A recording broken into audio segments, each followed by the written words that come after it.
Semaine spéciale Pierre d'Or avec aujourd'hui Isabelle Valentin, directrice générale adjointe chez Solideo, la société de livraison des ouvrages olympiques, pour évoquer la Pierre d'Or 2023 dans la catégorie programme innovant pour le village des athlètes. Les grands entretiens, un podcast Imo Week. Avant d'entrer dans le détail des travaux en cours sur le village des athlètes, parlons de Solideo, société créée en 2017.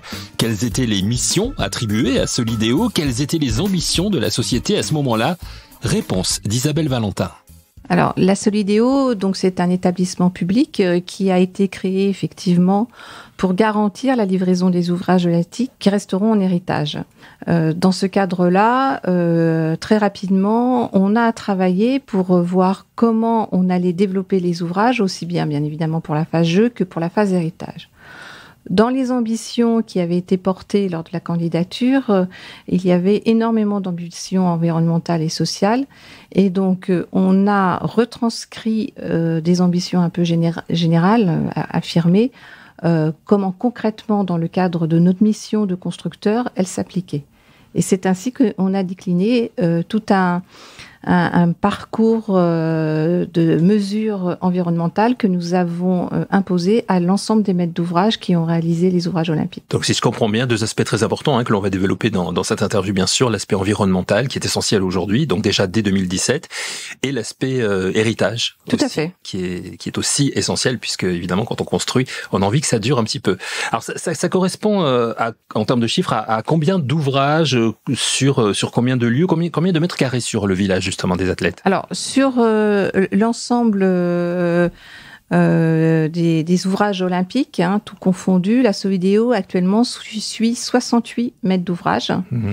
À chaque mètre d'ouvrage différent, il y a une convention avec une description très précise du coût, du délai et du programme à réaliser. Voilà. Sur le village des athlètes proprement dit, on est à plus de 330 000 mètres carrés de surface développée. Ce qui représente en fait la construction d'un village qui a plus de 2000 logements, 2200 pour être précise, ce qui représente plus de 6000 personnes habitant ce village à terme et 6000 emplois déployés. Le village, c'est pas un nom usurpé, c'est un vrai village. Alors, aujourd'hui, on l'appelle comme ça puisque effectivement, nous sommes dans les Jeux Olympiques, c'est le village des athlètes. Quand on a travaillé sur l'héritage, c'est aussi plutôt des quartiers qui vont être développés pour continuer le développement urbain sur l'ensemble de pleine commune. Alors nous sommes, parce que le temps passe très très vite, on parlait de 2017, aujourd'hui 2023, les Jeux Olympiques c'est 2024, dans 10 mois et demi. Où en êtes-vous au niveau des travaux et de la livraison des ouvrages et quels sont les chantiers en cours et ceux terminés ou quasi terminés? Alors aujourd'hui, vraiment terminés, nous avons 3 ouvrages qui ont été livrés sans aucune réserve, ça c'est livré. Après, là, on arrive justement dans une période extrêmement excitante puisque à la fin de l'année, nous allons livrer l'ensemble des immeubles qui sont développés sur le village des athlètes. Donc, on voit bien que fin 2023, début 2024, on est dans la livraison de l'ensemble des ouvrages olympiques. C'était notre feuille de route. Très clairement, avec Paris 2024, nous avions établi un calendrier. Nous avions identifié que, bien évidemment, après la livraison des ouvrages, Paris 2024 et le CIO ont besoin d'avoir un temps pour aménager les intérieurs et finaliser enfin toute l'organisation proprement dite. Et donc, dans le rétroplanning que nous avions fait, livraison de l'ensemble des ouvrages au 1er mars 2024, avec la livraison avec réserve au 1er janvier 2024, et ces 2 mois pour lever l'ensemble des réserves. D'accord, et donc vous tenez les délais? On tient les délais, l'ensemble... Ça veut dire beaucoup de pression derrière, beaucoup de... Alors, de la pression et en même temps une certaine sérénité parce qu'effectivement, on a établi ces plannings très tôt. Dès le début 2018, toute l'équipe de Solideo à l'époque a travaillé sur ce planning et on a partagé systématiquement avec l'ensemble des acteurs, que ça soit aussi bien les acteurs institutionnels qui nous ont accompagnés dans tout ce qui était procédure que les acteurs après de construction, avec notamment les opérateurs. On a partagé tout le temps ces plannings. Et donc, on les tient et donc voilà, on sait qu'aujourd'hui, ça y est, nos bâtiments vont être livrés en décembre 2023 et qu'on a ces 2 mois pour lever de réserve, donc ça nous donne une certaine sérénité. Une certaine sérénité qui fait du bien car depuis sa création, la situation générale n'a pas épargné Solideo, confronté, comme d'autres sociétés bien sûr, à la crise sanitaire, à l'inflation et à la crise économique. Comment Solideo a-t-elle traversé ces épreuves? Ont-elles retardé les chantiers et les prévisions ont-elles dû être revues? Réponse d'Isabelle Valentin. Alors effectivement, pour partir de notre travail en janvier 2018, on n'avait absolument pas identifié ce risque. On avait fait bien évidemment une liste des risques qui pouvaient s'abattre sur nos plannings, mais jamais on n'a pensé qu'il y aurait une pandémie et jamais on n'a pensé qu'il y aurait une guerre en Europe qui bloquerait certains matériaux. En fait, la pandémie est arrivée à un moment de conception. On a eu à peu près une semaine de désorganisation totale, où on s'est, comme tout le monde, on s'est retrouvés chacun chez nous, les opérateurs, les administratifs qui devaient aussi regarder les permis de construire, enfin l'ensemble des acteurs. Et on avait quand même le planning sous les yeux et on s'est dit comment on peut comment s'organiser pour pouvoir atteindre nos objectifs. Et là, je dois dire qu'il y a eu une réaction vraiment de l'ensemble des acteurs, et j'insiste parce que c'est ça qui est important, bien évidemment, les opérateurs, mais aussi les bureaux d'études, mais aussi les architectes. Et puis, on devait déposer les permis en avril 2020. Donc, vous imaginez, on déposait les permis en avril 2020. On a dû les transmettre aux services instructeurs. Les services instructeurs des permis de construire se sont mobilisés aussi pour pouvoir tenir les délais.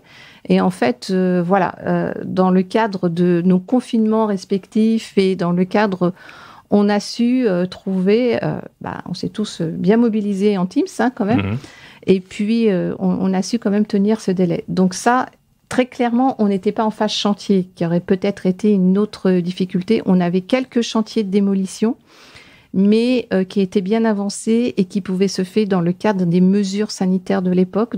Mais sinon... Donc ça, c'était une chance finalement de ne pas être encore sur les chantiers. Voilà, on doit dire qu'on a eu le premier confinement dans un cadre encore où on a pu gérer par Teams la majeure partie des points. Pour la guerre en Ukraine, c'était un deuxième sujet. C'est-à-dire que là, pareil, quand on s'est dit en 2018 qu'il fallait tenir les délais, on s'est dit qu'il fallait pas qu'à un moment donné, les promoteurs aient une difficulté à tenir les prix, à organiser, parce que on sait que la vie est un tout professionnel. On sait qu'au départ, on a des ambitions très fortes avec un projet qui présente beaucoup d'ambitions, et après, les réalités économiques peuvent être différentes.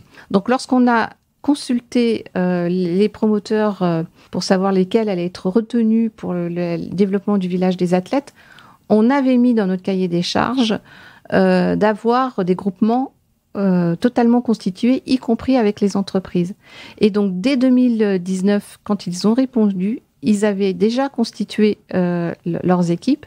Et en 2020, 2021, début 2021, avant donc la guerre en Ukraine, ils avaient déjà travaillé avec les entreprises et déjà identifié les commandes à passer. Et donc, lorsque la guerre en Ukraine a débuté, on a tout de suite été voir nos opérateurs en disant « Bon, mais dans quel cadre vous vous situez ?» Et dit « Nous, on a pu réserver nos matériaux, donc on va limiter. » Alors, il y a quand même certains sujets qui ont été difficiles. Je ne dis pas que ça a été un long fleuve tranquille, mais on a pu circonscrire les difficultés grâce à cette anticipation. Donc finalement, ces crises, avec les difficultés qu'elles ont amenées, vous ont aussi boosté pour justement avancer et trouver de nouvelles façons de faire finalement. Disons qu'on l'avait anticipé, pas forcément les cas, mais on avait anticipé qu'il pouvait y avoir des problèmes. Et donc dans la construction de notre méthodologie, ça a pu permettre de pouvoir avoir face à ces difficultés. Alors, autre aspect important, évidemment, c'est celui, vous l'avez évoqué déjà Isabelle, celui de l'environnement.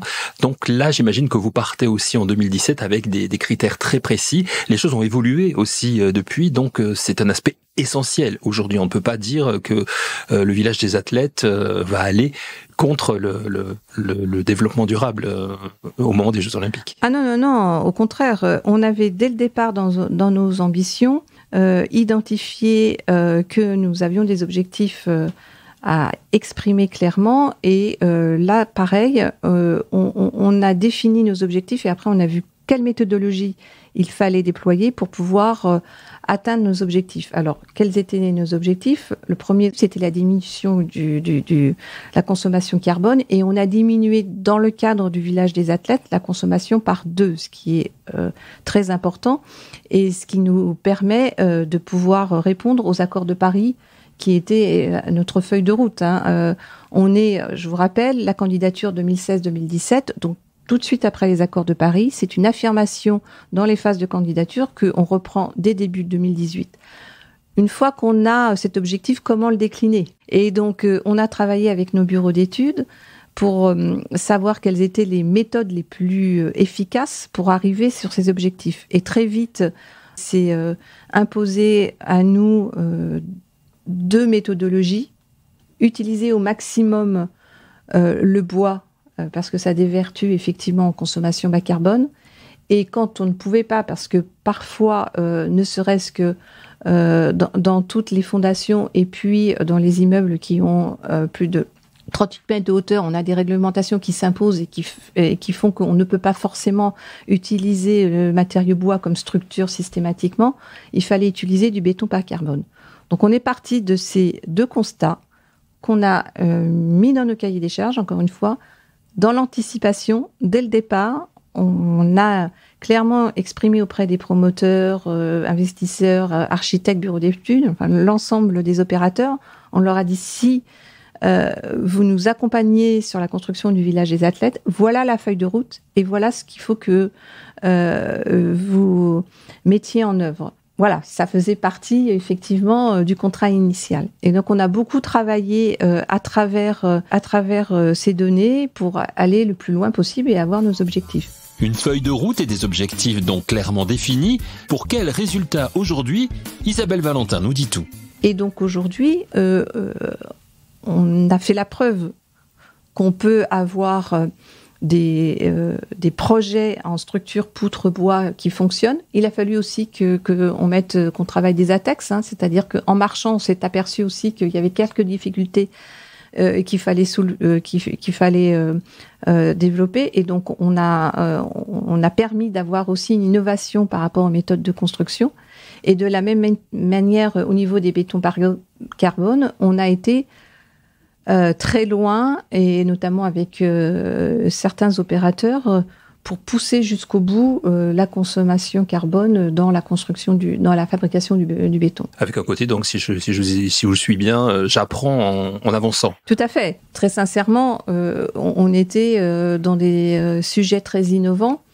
On savait qu'il y avait eu quelques essais, mais il n'y avait pas forcément vraiment d'application directe à nos objectifs. Donc voilà, il a fallu qu'on travaille ensemble. Et encore une fois, c'est un travail extrêmement fort d'équipe entre les architectes qui ont aussi développé une allure architecturale qui ne serait pas tout à fait la même si on n'était pas en structure bois, pardon. Il y a quand même aussi une réflexion de toute la chaîne. Et ça va jusque, comme je le disais, aux ATEX, au CSTB qui nous a accompagnés. Enfin, voilà, c'est vraiment un travail d'équipe qui nous a permis de pouvoir, en si peu de temps, permettre à ces innovations d'avoir une réalité. Des innovations importantes aussi pour le village des athlètes dans la mesure où celui-ci est appelé, vous nous l'avez dit Isabelle, à durer, à rester. Après, qu'est-ce qu'il va devenir ? Que vont devenir ces bâtiments ? Est-ce que vous avez déjà des exemples à nous donner ? Alors, les bâtiments ont été conçus vraiment dans leur phase héritage. Ça, c'est très, très important. Dans notre feuille de route, on a commencé par se poser la question, quels sont les usages des bâtiments nécessaires pour l'héritage ? Et comment ces bâtiments pour l'héritage peuvent répondre au cahier des charges de Paris 2024 et du CIO ? Donc, une démarche un peu inverse de ce qu'on fait habituellement dans les villages olympiques précédents. Et donc, d'ores et déjà, on s'est projeté sur la vie du village. Notre feuille de route, elle était simple. D'abord, d'avoir une offre en termes de logement très multiple. Donc nous avons des logements sociaux, nous avons du logement en accession, nous avons du logement libre intermédiaire, nous avons du logement libre locatif libre, pardon. Et puis nous avons aussi du BRS et du logement étudiant. On a donc un panel en fait parce que le territoire il a besoin de toutes ces offres pour pouvoir se diversifier. Ça, c'est le premier point. Deuxième point, certains villages olympiques étaient un peu monoproduits, donc que des 2 pièces, que des 3 pièces ou que des logements. Nous, dans notre approche de l'héritage, bien évidemment, une vie de quartier, il faut des studios, mais il faut aussi des 5 pièces. Donc, il y a vraiment tout un travail sur la typologie des logements qui permet demain d'assurer que ce quartier fonctionnera totalement comme un quartier lambda qui répond à tous les besoins. Et enfin, dernier grand sujet sur lequel il était important de réfléchir, c'était d'avoir une mixité. C'est-à-dire une mixité en termes entre les actifs et les populations qui y habitent, mais aussi avec du commerce en rez-de-chaussée, des activités en rez-de-chaussée. Et donc là, pareil, ce sont encore des sujets que nous travaillons, parce que les commerces en rez-de-chaussée n'ouvriront que fin 2025, début 2026. Donc on est encore en train de développer ces sujets-là, mais on est dans cette approche d'avoir des quartiers totalement inscrit dans un territoire plus important qui est celui de pleine commune. Pour terminer, vous nous l'avez dit, les délais vont être respectés, donc avec les livraisons d'ici la fin de cette année. C'est une rentrée un peu particulière celle-ci, c'est la dernière avant les Jeux Olympiques. Est-ce qu'il y a aussi, on parlait de pression tout à l'heure, est-ce qu'il y en a une justement qui existe là aujourd'hui véritablement? En fait, oui, c'est notre dernière rentrée. Solideo aura fini sa première mission. Mais Solideo continuera. Mais voilà, c'est ce que j'allais vous dire. Mais Solideo continue après. Puisqu'une fois que les jeux sont achevés, les promoteurs vont reprendre leur bâtiment pour reprendre la transformation, puisqu'il y a eu des aménagements des logements pour répondre aux besoins de Paris 2024 et du CIO. Et à l'inverse, en novembre 2024, ils vont réintervenir sur ces logements de telle sorte que ça puisse répondre aux besoins des futurs habitants fin 2025. Donc, on a encore une rentrée active, et donc c'est aussi tout ce challenge, puisque effectivement, comme je le disais, notre mission elle est double. Garantir les ouvrages olympiques et garantir l'héritage. Merci beaucoup, Isabelle Valentin. Pour terminer, juste un mot sur votre façon d'appréhender tout cela, justement depuis 2017, maintenant, depuis la naissance de Solideo. C'est une mission particulière quand même. Est-ce que ça restera dans votre carrière quelque chose d'essentiel? Bien sûr. Je pense que tous les collaborateurs de la Solideo, nous sommes plus de 140 personnes. C'est une aventure unique et bien sûr, on a beaucoup de fierté à participer à la construction de ce projet. Projet dont l'un des aspects essentiels reste celui de l'héritage, comme nous l'expliquait Isabelle Valentin, directrice générale adjointe de Solideo, qui a donc obtenu pour le village des athlètes la Pierre d'Or 2023 dans la catégorie Programme innovant. Merci à Isabelle Valentin et merci à vous d'avoir écouté cette émission. Rendez-vous très vite pour un nouvel épisode de Les grands entretiens, un podcast Imo Week.